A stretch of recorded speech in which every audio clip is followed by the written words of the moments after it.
and Slayer Master. I'm not sure how you pronounce it. It's LANIAKLA or something like that. I'm not quite It's LANIAKLA, but someone commented on the YouTube video last night, and they said, because Raman said it's a Hawaiian word, and someone who said they're from Hawaii posted on the YouTube video said it should be LANIORKEA, I think. LANIORKEA. LANIORKEA, because the ear should be Eeyore, apparently. Jagex is referring to my comment where I was clear that I was referring to the first A in the word, yet they still mispronounced the first A and butchered the second A instead. Again, as I said in the comment, I really love that you're incorporating Hawaiian culture into it, because that is my culture, so I will help Jagex out a bit. It is not LANIAKLA. Again, I was correcting the first A. It is LANIAKLA, not LANIAKLA, LANIAKLA. I even said in the comments that you got the second two A's correct, just needed to correct the first one. So LANIAKLA. Anyways, aloha kako. Today Jagex on the live stream talked about the land out of time, Fossil Island, whatever name you want to go by it. So we're going to go and check out what has shown off in the stream for today's video. That being said, ho'o mau kau kau. Let's get into it. Cats is the illest. What you talking about, Willis?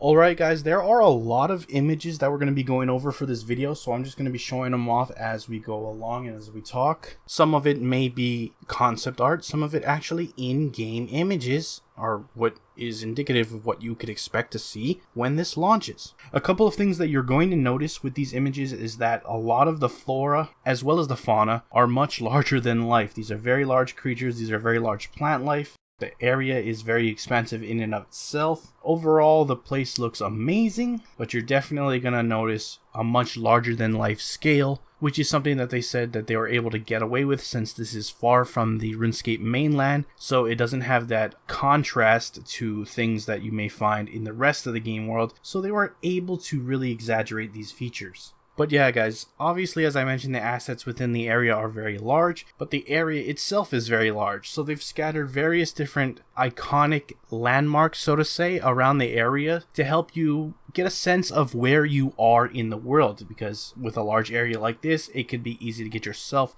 lost if you have no type of landmarks to go by, or to be able to tell your friends, yo, I'm by the giant statue or the big skeleton, whatever the case may be. So you will see a lot of physical features dotted around the area that should make the area feel unique no matter where you are on the island. Also, since a large portion of how you're going to be traversing this island is through the island-wide agility course, you're going to see these markers dotted around the map to help you tell where the agility course is, which should in turn help you traverse through the area with relative ease. Just be on the lookout for any one of these given signs that have these arrows on them. It seems like a lot of what is used in this video, or was shown off, is a lot of very new assets. Things like trees we've never seen before, plants we've definitely never seen before. Obviously the animals are going to be very different. So it does look like they've really gone all out with this, and I am super excited to see what it ends up actually looking like when we're in-game with our characters playing and obviously indulging in the content.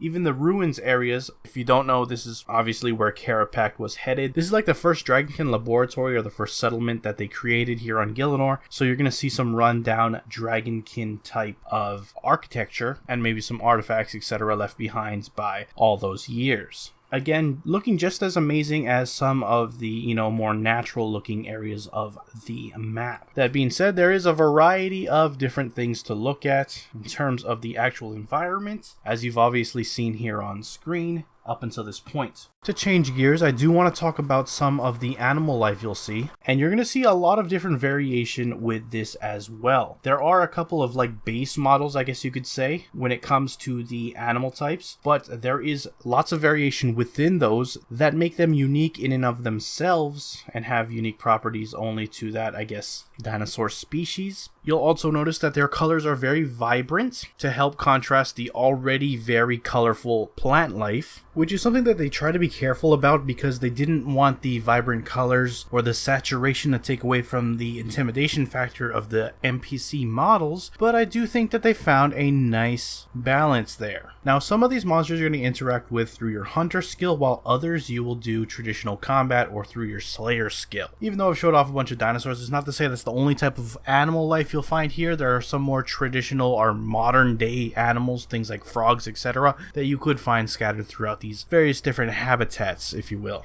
That all being said, you might ask, what do these monsters have on offer? Because they're going to have something on offer. Well, there are a couple of combat-related things you can get from these creatures. The first being a blowpipe. So RS3 is going to finally have a blowpipe. Don't know exactly what properties it's going to have, if it's similar to the one they have on Old School. Don't know what kind of ammo it's going to use, if it's going to have any of any sort. No idea what kind of tier. They've been very vague about that. Hopefully we'll hear more about what it is, requirements, things like that, Bombay.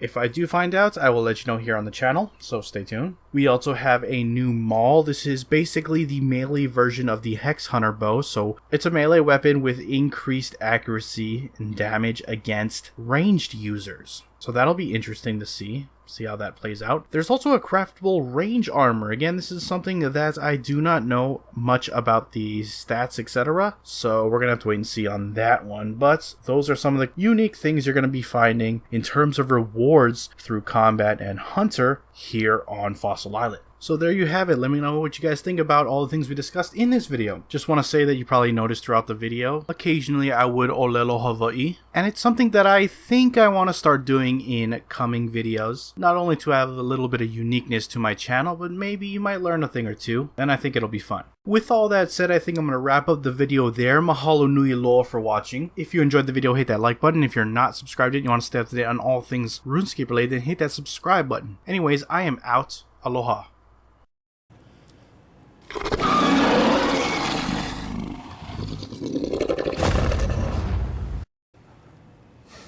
Yeah.